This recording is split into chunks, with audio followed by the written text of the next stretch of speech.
Submarino é lançado em cerimônia com a presença do presidente francês Emmanuel Macron em solo brasileiro. E você vai ver também. Câmara aprova projeto que altera a lei de falências. Texto que segue agora para o Senado sugere processos mais transparentes. Suspeitos de mandar matar Marielle Franco, os irmãos Brazão são transferidos de presídio. Acidente rodoviário deixa mortos no leste da Alemanha. E ainda, investigadores recuperam caixa preta do navio e vão analisar se combustível impróprio teria causado o acidente que levou ao desmoronamento da ponte em Baltimore. Essas e outras notícias você confere a partir de agora. Olá, boa tarde, seja muito bem-vindo. Chegamos ao vivo, agora 1h04 para te contar os assuntos que estão em destaque no Brasil e no mundo nessa quarta-feira. Vem comigo. Olha só, a visita do presidente francês Emmanuel Macron ao Brasil teve uma primeira parada em Belém do Pará, onde ele se encontrou com o presidente Lula. Juntos anunciaram o lançamento de um plano que busca arrecadar mais de 5 bilhões de reais para investir em projetos de economia sustentável na Amazônia Legal e também na Guiana Francesa. Vamos ver. Durante o compromisso, Lula e Macron anunciaram um plano que busca arrecadar mais de 5 bilhões de reais para investir em projetos de economia sustentável na Amazônia Legal e na Guiana Francesa. Em um comunicado, o governo francês afirmou que ambos os líderes buscam defender juntos, no âmbito da presidência brasileira do G20, um grande plano global de investimentos públicos e privados na bioeconomia. Nós não queremos transformar a Amazônia no santuário da humanidade. O que nós queremos é compartilhar com o mundo a exploração e a pesquisa da nossa riqueza de biodiversidade, das nossas riquezas aqui, mas que os indígenas possam participar de tudo que for usufruído da terra que eles moram. O texto acrescenta que o plano propõe o desenvolvimento de um mercado de carbono que remunere os países das florestas tropicais que investem na recuperação de sumidouros naturais, ecossistemas que capturam grandes volumes de emissões de carbono. Outro ponto alto da passagem de Macron pelo Pará foi a condecoração do líder indígena Cacique Raoni com a Legião da Honra, a mais alta distinção francesa. O líder Kayapó se tornou uma das personalidades mais emblemáticas em defesa da preservação da Amazônia. Esta é a primeira viagem oficial em 11 anos de um presidente francês ao Brasil. A visita de 3 dias de Macron ao Brasil inclui ainda paradas no Rio de Janeiro, São Paulo e Brasília. Bom, e o presidente Lula e o presidente da França, Emmanuel Macron, participaram agora há pouco da cerimônia de lançamento do submarino Toneleiro em Itaguaí, no Rio de Janeiro. O Toneleiro é o terceiro submarino a propulsão convencional e foi desenvolvido em parceria com a França com um orçamento de cerca de 40 bilhões de reais. Eu tinha insistido para o presidente Macron vir conhecer esse estaleiro aqui, porque ele disse que é um dos mais modernos do mundo, mas eu disse para ele que se ele viesse aqui, ele não iria ver o estaleiro mais moderno, um dos mais modernos.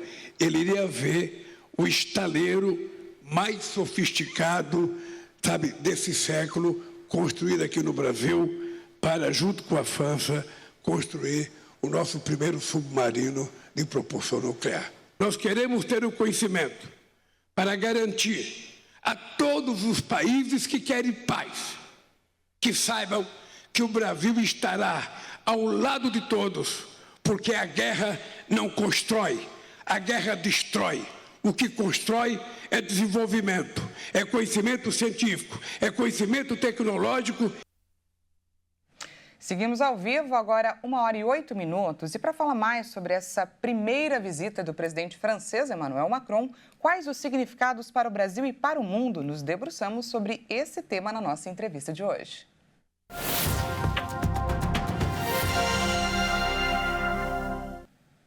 Converso agora com o mestre em Relações Internacionais, Ricardo Rios. Seja muito bem-vindo, Ricardo. Boa tarde, Daniela. Muito obrigado a você. Boa tarde a quem nos assiste.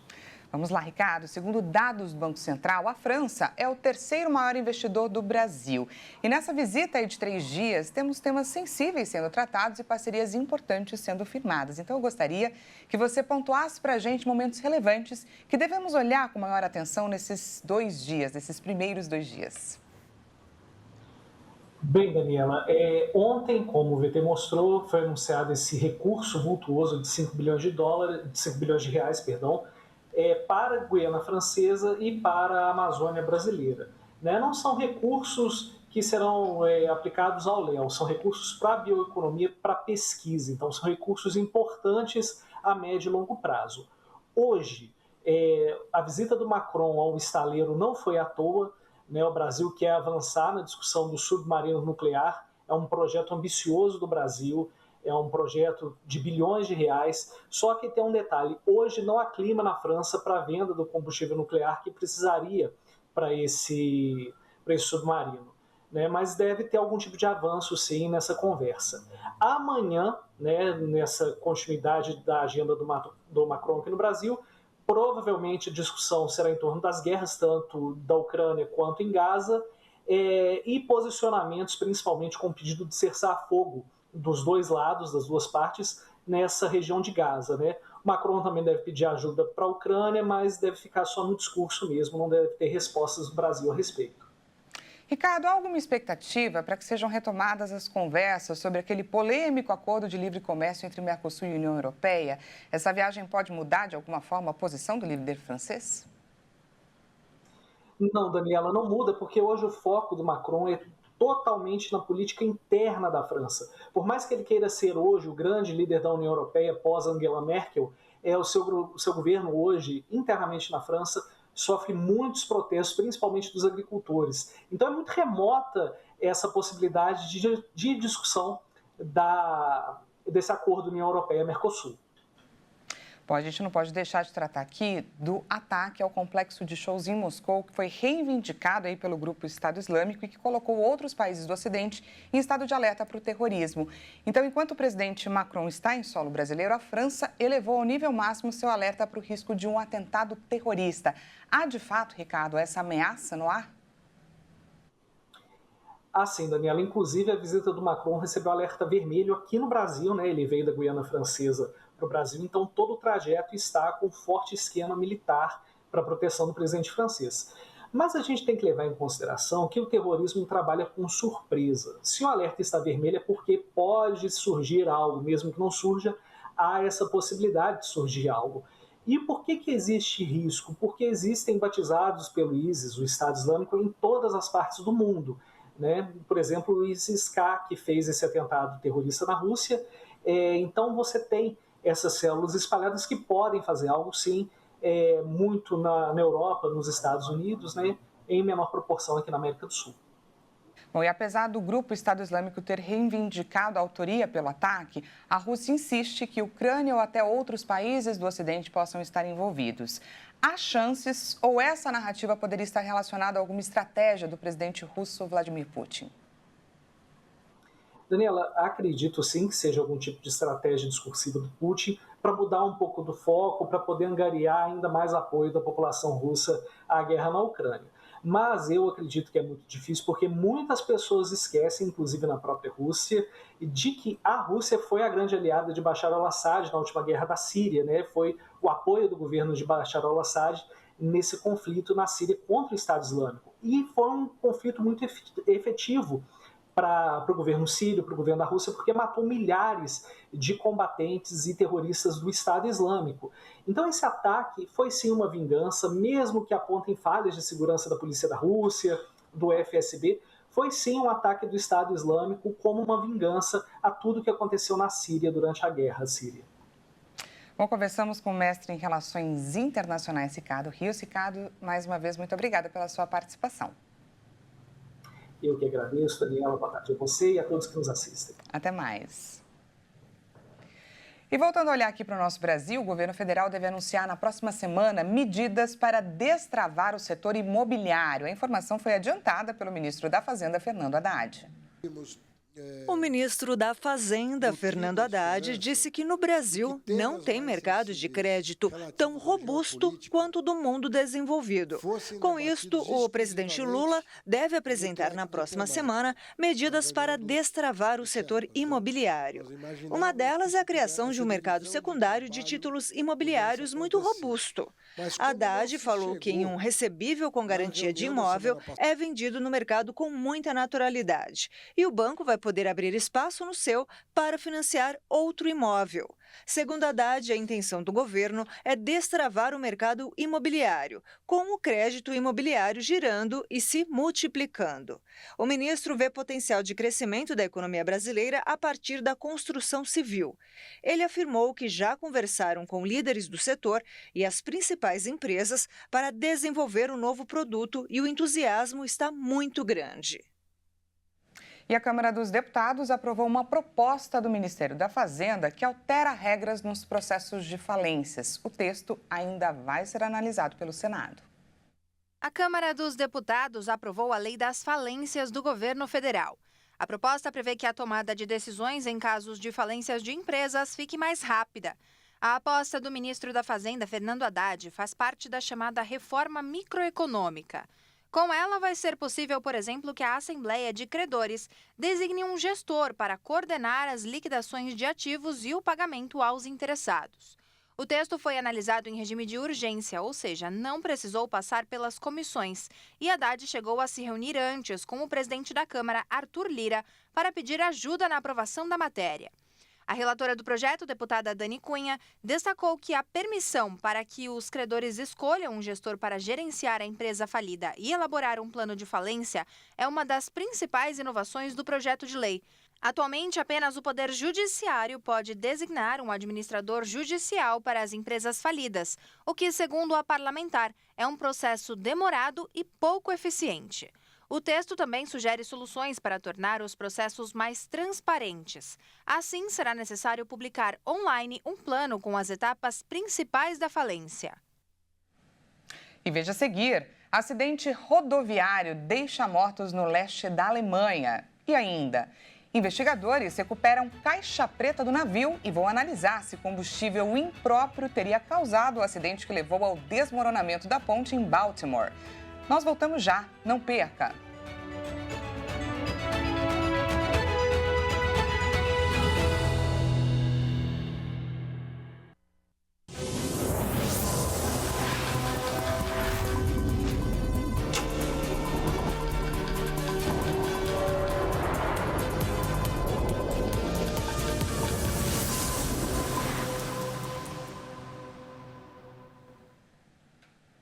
Seja bem-vindo mais uma vez, nós estamos de volta e ao vivo, 1h18 pelo horário de Brasília. Trazemos mais destaques dessa quarta-feira para compartilhar com você. Hoje, os irmãos Domingos e Chiquinho Brazão, suspeitos pela morte da vereadora Marielle Franco, foram transferidos de Brasília e devem ficar em penitenciárias federais separadas, um em Campo Grande e outro em Porto Velho. Já o delegado Rivaldo Barbosa permanece preso na capital federal. E nessa terça-feira, os parlamentares da Comissão de Constituição e Justiça da Câmara pediram vista e adiaram decisão sobre a prisão do deputado Chiquinho Brazão. O relator da medida na Comissão de Constituição e Justiça da Câmara dos Deputados, Darcy de Matos, leu o parecer em que defendeu a manutenção da prisão de Chiquinho Brazão. Após a comunicação do Supremo Tribunal Federal sobre a prisão de Brazão, a CCJ tem o prazo regimental de 72 horas para emitir uma manifestação sobre o caso. E, pela regra, o presidente da Câmara, Arthur Lira, poderia levar o caso a plenário a partir desta data. O pedido de vista é para adiar a análise do pedido de prisão de Chiquinho Brazão, preso por suspeita de mandar matar a vereadora Marielle Franco e o motorista Anderson Gomes. Os parlamentares argumentaram que não tiveram tempo para ler o processo que resultou na prisão de Brazão. Como o adiamento da discussão será feito pelo prazo de 2 sessões do plenário, a votação deve acontecer perto do dia 10 de abril. Brazão permanece preso até a votação na Câmara ou nova decisão do STF. O deputado Chiquinho Brazão também pode participar online da sessão. Ele se defendeu, negou o crime e falou que tinha divergências políticas com a vereadora, mas que tinham uma boa relação. Brazão foi preso no domingo por ordem do ministro do STF, Alexandre de Moraes, assim como seu irmão Domingos Brazão e o ex-delegado da Polícia Civil, Rivaldo Barbosa. O trio está no Complexo Penitenciário Federal da Papuda, em Brasília.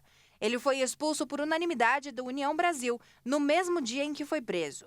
Segundo a Constituição, os deputados e senadores são invioláveis nas esferas civil e penal, desde que não sejam presos em flagrante por crime inafiançável. O caso precisa ser comunicado à Casa Legislativa em até 24 horas para que seja tomada uma decisão. O parecer ainda vai ser votado em plenário pelos 513 deputados. Para aprovação, são necessários pelo menos 257 votos. O Rio Branco, principal rio de Roraima, registra a segunda maior seca da história. O nível da água do rio chegou a 39 centímetros negativos, o segundo pior índice desde a seca histórica há 8 anos.